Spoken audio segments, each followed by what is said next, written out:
We are one nation under God. This election is a choice between two very different destinies. It's about saving the soul of America. We want to restore America to the founding principles that made this country great. My highest priority as president will be worrying about your job, not about saving my own. This president has enacted job-killing regulations. I'll eliminate them. He lost our AAA credit rating. I'll restore it. He passed Obamacare. I'll repeal it. Our plans protect freedom and opportunity, and our blueprint is the Constitution of the United States. Let's go on the fight for the America we love, because we believe in America. How much of a factor does foreign policy play in general, historically, in a presidential election, and how much do you think will it play as a deciding factor in the upcoming US presidential elections? First of all, let me thank you for inviting me onto your show. It's a great pleasure to be speaking to yourself and your audience today. One of the difficulties, I think, is that as observers of the American electoral scene, we as perhaps intellectuals, that's an awful word to use, I expect, look at this and we see the nuance and we look at foreign and domestic policy. More often than not, however, and this goes historically, what you find is that presidential elections tend to tip less on international and foreign policy and more on local issues and on pocketbook issues like, to quote Ronald Reagan, are you better off now than you were 4 years ago? People generally vote on how their own lives are doing, unfortunately, and take a slightly more self-centered approach than looking at how the nation is doing on a bigger scheme. So whilst you and I can sit here and talk, Jacob, about foreign policy and international relations, I think when it comes down to it in November, history would show that realistically most people will vote upon how they're doing, how their families are doing, and what's going on at a local state level rather than a national or international level. The reason why I'm bringing this up is because President Obama has sort of thought to make foreign policy a factor in this election, since he is the incumbent and he has some accomplishment to count on, which the American people give him some credit. Do you think that it's in President Obama's interest to bring up the foreign policy issue in order to contrast himself with his opponent, Mitt Romney, portray him as just citing empty rhetoric? And how much can Mitt Romney challenge President Obama on this issue? Well, it's a great question. Let me tell you my thoughts on that. If you go back and look at American presidential elections, where an incumbent president has managed to avoid a challenge within his own party, as Barack Obama has done this year, they go on to win re-election. And incumbents lose when they have a challenge from within their own party, as George Herbert Walker Bush did in 1992 and Jimmy Carter did, for example, in 1980. One of the reasons for this, I believe, is that the incumbent, in this case Barack Obama, is able to use the power of the incumbency to his advantage, whilst his opponent, Mitt Romney in this case, is forced to run around the country trying to sew his party, the Republican Party, back together again. So one of the challenges is that Barack Obama is able to fly around the country on Air Force One, fly around the world meeting heads of state, acting and being presidential, whilst Mitt Romney, for all his attempts to try and appear presidential, is really not in that same league.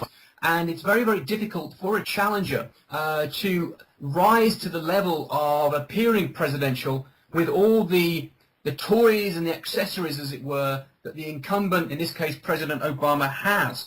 And with regard to a record, of course, if you're a Democrat and you support Barack Obama, then you can point to a series of accomplishments over the last 4 years or so, which would include killing Osama bin Laden, a successful approach towards Libya, a successful approach, they would argue, towards the Arab Spring uprising. Certainly he is still popular in Europe amongst many people, and there is no great desire for change on a foreign policy front, I can tell you, for most people in Europe. I appreciate that's not the universal perspective in the United States, but certainly speaking from Europe, that's a widely held perspective.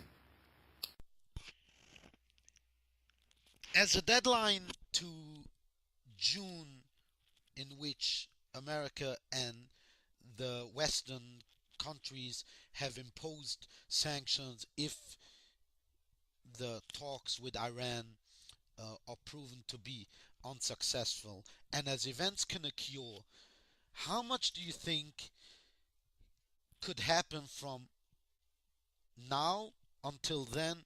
Can Israel surprise with a unilateral attack and then force President Obama to intervene if this becomes an international or a regional conflict? And do you think that President Obama would get credit or get attacked by inaction if this is the scenario? Well, there are obviously several aspects to your question there, but let me see if I can address them in perhaps reverse order. You will see, I think, as this election goes on, Mitt Romney attempt to outflank Barack Obama by becoming far more pro-Israel, if I can use that expression, than Barack Obama. An attempt to portray the President of the United States as being not friendly enough to Israel for members of the American Jewish community, for example. However, I think he will struggle in that escapade for two reasons.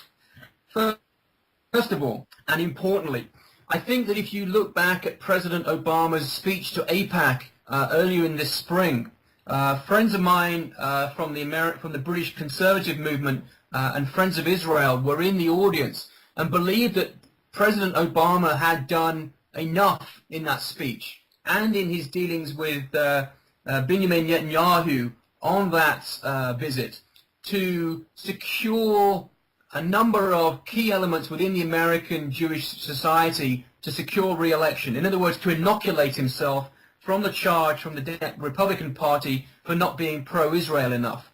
I also think that moving forward, and this comes to the first part of your question, that no country wants to rattle the American military machine during an election year. It's in President Obama's political interest for the next 6 months to be nice and quiet and for no major international situation to arise, which will cause him to have to exercise his power as Commander-in-Chief in the run-up to an election. For all that we can talk about the might of the American military firepower that's available to him, anybody knows that as soon as you get involved in acts of warfare, accidents happen, death tolls are always higher than you expect, and you never know what happens when the fog of war descends.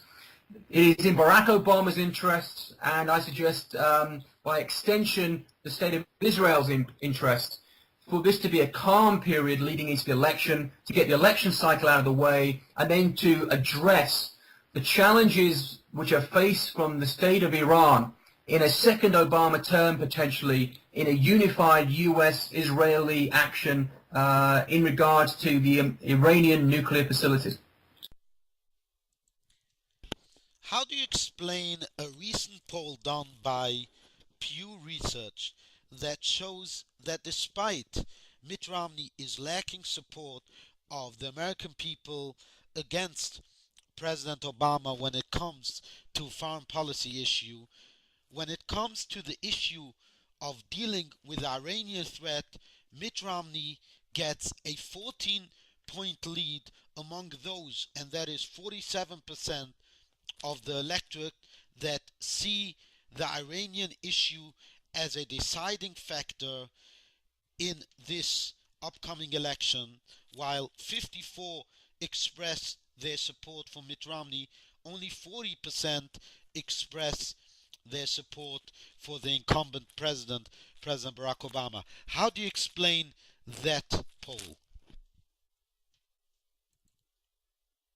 The answer is relatively straightforward.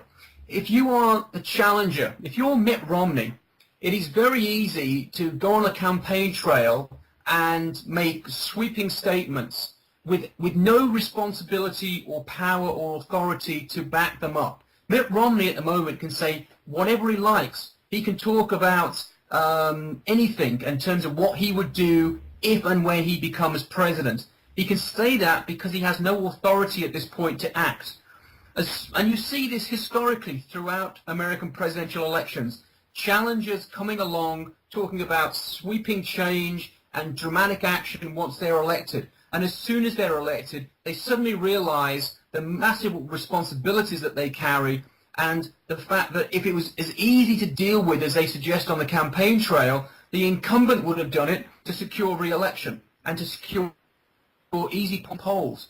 The problem you have is that whoever is president of the United States, they have to act within certain parameters on the world stage. They have to recognize the awesome responsibilities and consequences of their actions. And just saying that we're going to take a more robust line with Iran, as Mitt Romney is saying, is slightly delusional. And the challenge, of course, is that he has no experience in foreign policy. Certainly when he was governor of Massachusetts, that didn't exactly expose him to any great foreign policy intellectual foresight. And whilst I don't believe that Barack Obama is a great foreign policy intellectual of any sort, he has for the last 4 years had to deal with the American system of government on an overseas basis. And daily briefings from the Central Intelligence Agency, his National Security Advisor, and meetings with leaders from around the world, including Great Britain and Israel, and therefore fully versed in exactly what the overall implications of American military action would be in dealing with Iran, which I think is something that Mitt Romney has no experience of. Egypt has become the cornerstone of President Obama's foreign policy. When he came into office, we all remember the Cairo speech, the intention of opening a new page in America's approach to the Muslim world. The Arab Spring that kicked off in the streets of Cairo. However, now after the parliament elections, approaching the presidential elections over there, the letter that was sent by Israeli Foreign Minister Avigdor Lieberman to Prime Minister Benjamin Netanyahu, quoted as saying Egypt has become a greater threat to Israel in the short term than Iran is at this very moment. And we all read the reports of Egypt stopping unilaterally the supply of gas to Israel, although it's still debatable if that's a business or a diplomatic issue. How should American people view that accomplishment of President Obama? Well, this is a very complex question, and it cuts to the heart of the sort of philosophical approach that the United States should take on the world stage. I'm sure you'll agree that the United States should support the free peoples of Israel and support Israel for many reasons, but one of them being the fact that it is a democracy in the Middle East, and that democracy in the Middle East is a good thing. Certainly, if you look at the foreign policy of the United States going back as far as Woodrow Wilson, for example, Woodrow Wilson talked about making the world safe for democracy. A lot of people in Europe criticized George W. Bush for trying to export democracy, which I always thought was very unfair, because all he was doing was taking an existing American foreign policy, which Bill Clinton had espoused, and taking it to the next logical step. Now, if you look at what's happened with the Arab Spring, for example, a neoconservative argument would be that that has come about partly because of the attempts to import democracy into Iraq, for example. Now, if you take this natural extension, therefore, the American mission in the world is to export democracy. The Arab Spring was, to all intents and purposes at least, a democratic uprising by the people against authoritative states. This is where you have a problem, because the authoritative leadership in Egypt was, of course, allied with the United States and with Israel. So you have to make a decision. If you support democracy for all people, which philosophically the United States is dedicated to doing, it has therefore to support the Arab uprising to overthrow Hosni Mubarak. The great problem with that, however, as you rightly allude to, is that all of a sudden opens up a massive problem, because Mubarak's regime may have been authoritative, but it was pro-Israel and stood for the peace deal with Israel. And if you say, well, we're going to allow people the right to vote and to overthrow governments, you all of a sudden open up a situation whereby you may well have a bigger problem down the line. And I think that is what the United States and Israel and Egypt face at this point.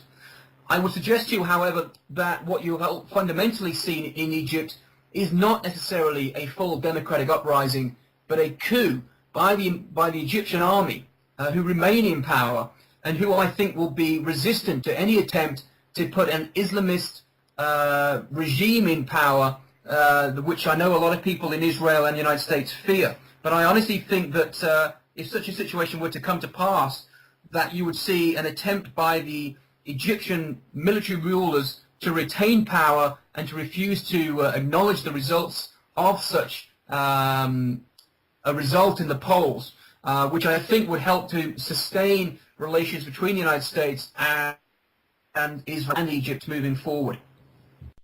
What do you make of last night's first round in the French presidential elections? It came very close, with Sarkozy coming in second place. How do you see it unfolding over the next 2 weeks? Who will be the beneficiary and who will actually win this election?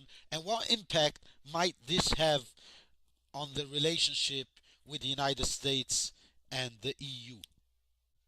Well, I think you're asking a question based upon a hypothesis which isn't necessarily the case. It's important to note that the results which have just come in overnight from France are only the first stage in an electoral process which doesn't end yet. The next step is for Sarkozy and Hollande to go to a second round of voting. And whilst it is certainly true that Nicolas Sarkozy has come in second in that initial stage, it's certainly not without precedent for the second placed individual in the first round to emerge victorious in the second round. If you look at the voting patterns, it's very interesting in as much as the opposition to Sarkozy, Hollande, has polled a little more than Sarkozy, but that the remaining voters, those who voted for neither Sarkozy or his main party rival, voted for parties that could be seen as members of the extreme left or extreme right. If I am Nicolas Sarkozy, you are going to try and appeal to those members of the Front National, the National Front, the members of your party on the extreme to come and vote for you, and Hollande will be doing the best to secure the extreme of his party.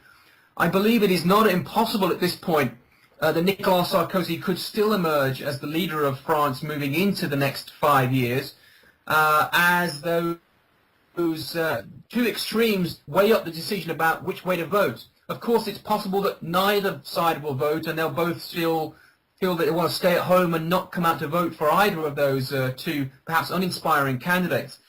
But I do believe that fundamentally the interests of France are allied with maintaining a strong strategic alliance with the United States. You've seen under Sarkozy an attempt to reintegrate the French military into the overall NATO command and to bring France and the United States closer together.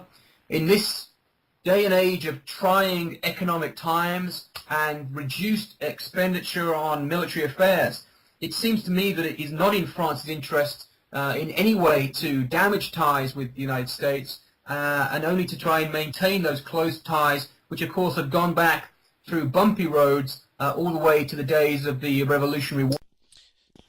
Final question, since we both are from Britain, I just came across this report of Helena Bonham Carter, an actress, saying that the British Prime Minister David Cameron is not a conservative and would be seen as a Democrat in the United States. Do you think that this is an appropriate assessment? I got to be honest with you, I wondered where that question was going. When people start quoting actors and actresses to me in politics, I immediately worry, but it's an interesting point that she does raise. And to understand that, and I think you perhaps know this having been born and lived over here, is that the political spectrum in all of Europe, including Great Britain, is certainly further to the left. Not an extreme, I know I often hear talk about President Obama trying to turn the United States into a socialist European country. Glenn Beck talking about President Obama taking America down the socialist road towards communism, which always makes people smile here in Europe. But I think that it's important to note that certainly, though David Cameron is a conservative in the British sense, on the American spectrum, which is that much further to the right generally than Britain, he would be seen to either be a left-wing Republican or a right-wing Democrat. You could maybe describe him as a Reagan Democrat or a Blue Dog Democrat. He may well be seen as, don't forget, the original neoconservatives emerged from the Democratic Party in the 1970s, led by people like Scoop Jackson. People such as, you can make an argument, even John F. Kennedy, for example, which is a right-wing Republican, a Democrat, in this day and age. So it's very difficult to try and put people on a political spectrum and talk about left and right. But certainly it's not unfair to suggest that in the American political spectrum, David Cameron would be seen, I think, as a blue dog Democrat rather than a Republican of any shape or color.